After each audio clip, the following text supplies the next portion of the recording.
You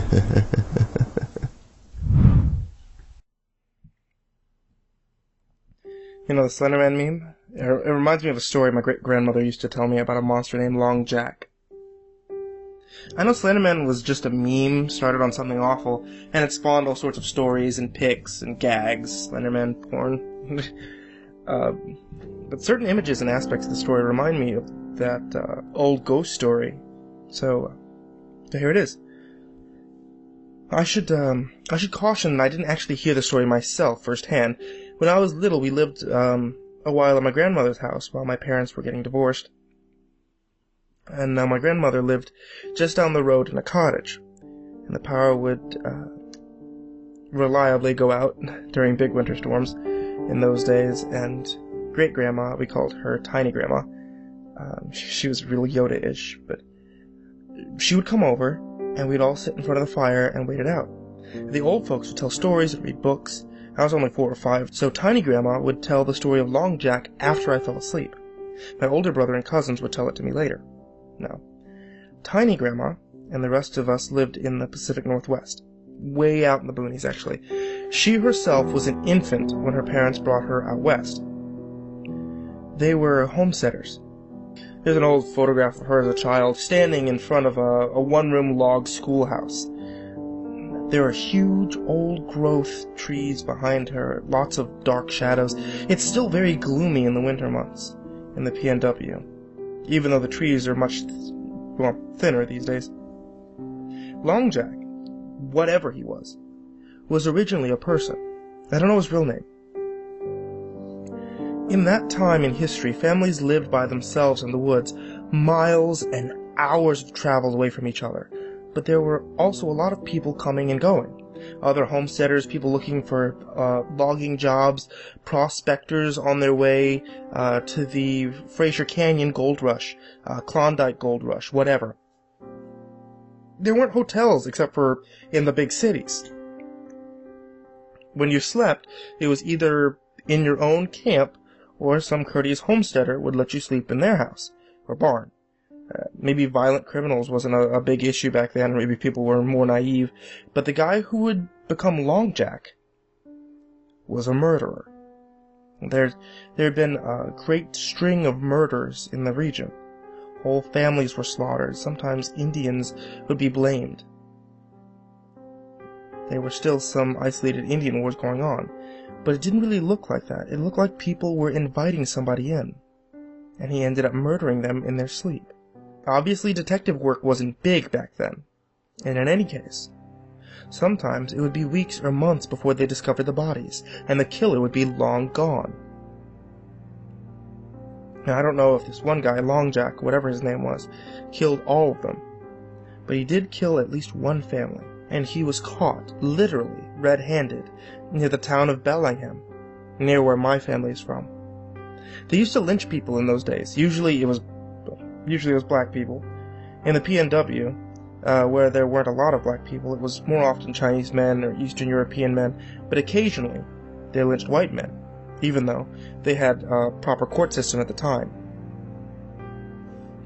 Still, it was risky to do, and the vigilantes did risk some blowback, especially for lynching white men. So the local sheriff, John Larrabee, took the murderer out of his cell at night and took him out of town, with a posse, to some cliffs a couple of miles outside the south of town, and they built a primitive gallows with an extra long rope, with the intent to hang him off the cliff extra high. Well, the hangman that day was a local eccentric by the name of Dan Harris. Well, they picked him because he was a retired soldier and knew everything there was to know about ropes and knots. He volunteered for the job because, as a soldier, he had specifically been a whaler, and had a morbid fascination with flesh and how to disassemble and render it. If the posse had known that, they probably wouldn't have taken him on for the job. Dan Harris didn't just put a noose around the condemned man's neck. He put small nooses made of cord around each of his fingers, and at the end of each of the cords was a heavy lead weight. Around each wrist was a length of rope with a heavy stone, and at each ankle was a rope attached to even heavier stones. The posse watched Harris do all this, but they did not know what he was doing, and even Larrabee didn't have the foresight to object. It came time to hang the man, and somebody in the posse finally pushed, probably Larrabee, and the man fell quickly to his doom. The posse expected to hear the sharp crack of a breaking neck, and all they heard was the sound of counting. In Harris's low voice, he had tied the noose to strangle, not break. 1, 2, 3, 4.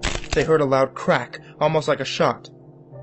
7, 8, 9, 10. But then they heard another. It wasn't the man's neck, but his legs, dislocating from his hip. 14, 15, 16.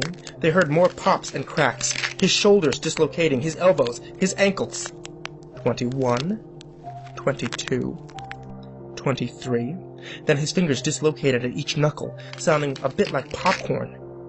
Choking grunts could still be heard coming from the man, but he was still alive and conscious through all of this.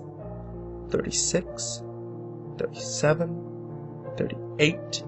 Harris's voice became louder, and his audience became more enraptured in the spectacle. When he came to 43, it was the loudest crack of all. The makeshift goblet broke, and the murder, and all the weights and rope went tumbling down the cliff face, his neck and limbs all twisting and flailing in impossible angles. In the darkness they could barely make out his corpse at the bottom. It was a horror.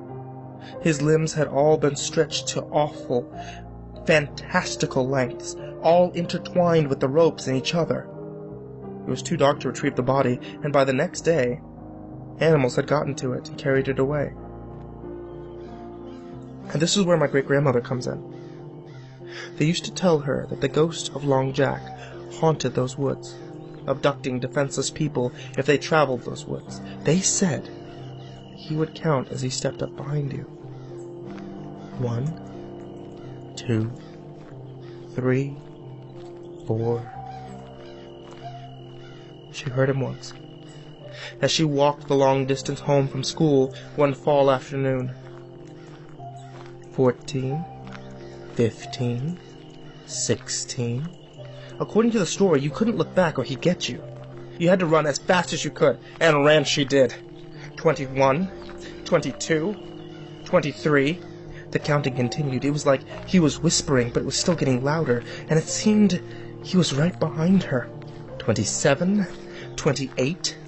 She could hear his footfalls. His pace was much longer than hers, longer than any adult's. She could tell from the rhythm that his legs were impossibly long. His arms and legs must be bending in some unnatural position. She got to the door of their cabin. 37, 38, and slammed the door shut. Silence. She knew that if Long Jack had gotten to 43, that she would have been killed. There were other kids that got lost in the woods those days. They were never found. None of the adults ever mentioned Long Jack, but she had her thoughts to herself. So that's the story of Long Jack, as my great-grandmother told it, or at least as my brother and cousins retold it. I don't believe in ghosts myself, but I always did like the story. I haven't found any mention of such a murderer in the local archives, but then again, I wouldn't really expect to. Some of the other historic names, though, that actually does check out. 39, 40, 41,